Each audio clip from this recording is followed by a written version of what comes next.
Howdy, Dennis Bradford here. Let's think some about being, feeling, and doing better. Where do unwanted emotions come from? Permit me to emphasize first that not all emotions, even all negative or unpleasant emotions, are bad for us. For example, consider fear. Suppose that, unknown to you, you are standing near a puff adder. You happen to notice the snake and instantly fear impels you to jump back. Your perception stimulated a cascade of the freeze, flee, or fight hormones. Without taking any time to think about the situation and how to resolve it, you simply jump back. That's the way fear is supposed to work. Other emotions are the same. They evolved to help us. Mother Nature gave us the ability to feel fear to keep us safe. Our brains are hardwired to prefer life to death. Death is a physical event. Injuries and illness are also physical events that can lead to death. So, becoming injured or ill is bad for our bodies. They create discomfort and physical pain.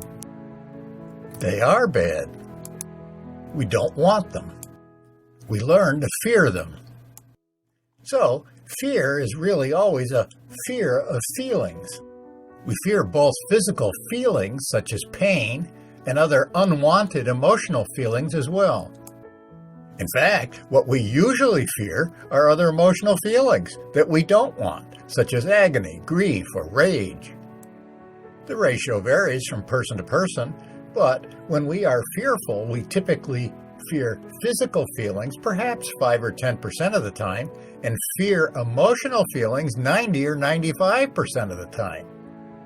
So, to return to the example, although experiencing the fear wasn't pleasant, it was good that you experienced it because it kept you safe from snakebite. The problem is that, usually, fear has nothing to do with keeping us physically safe. Usually, we're actually fearing other emotions that we don't want. An occasional dose of fear to keep us safe from physical danger is one thing. Frequent or chronic doses of fear to protect us from other emotions is quite another thing. Why? It actually injures us physically. It undermines physical well-being. As you undoubtedly realize, fear is not just a mental event. Instead, it's also a bodily event. Fear and other similar emotions are tangled up with stress and physical illness. What's the ultimate source of the problem? Where do not only excessive fear and other emotions, but also stress and some physical illness come from?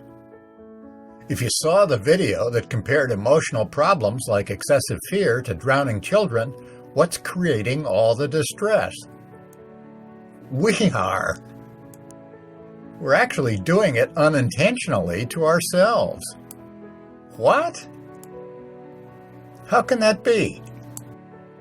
Well, my task in these videos is to help you begin to understand how we're unintentionally obstructing ourselves from living better.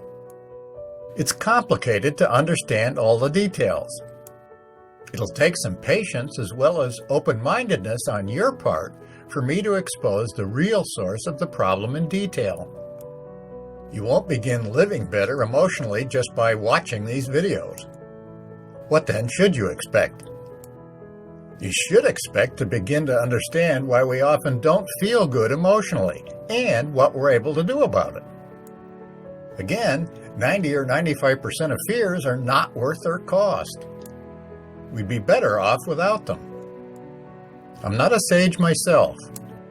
However, I do understand living well emotionally, and in fact, I myself have learned how to live well emotionally.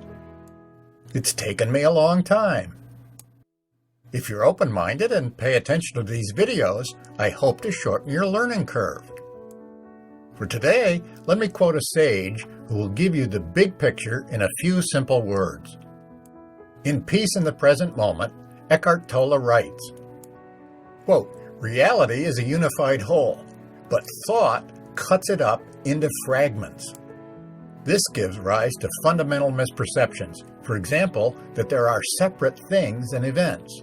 End quote. So, the key insight here is that the ego is a separated fragment of the whole. That's a very simple idea, isn't it? It's not complicated or complex.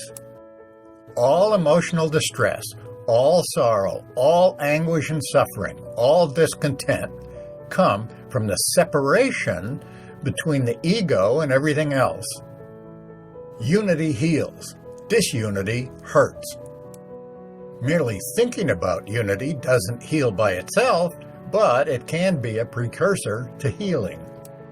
For the rest of today, please mull over your own experience with separation. For example, when you lose something of value, how do you feel? What does loss feel like emotionally? For example, when you want something of value that you lack, how do you feel? What does desire feel like emotionally? Just think about your own experiences. Does separation hurt or not? Until next time, I wish you well.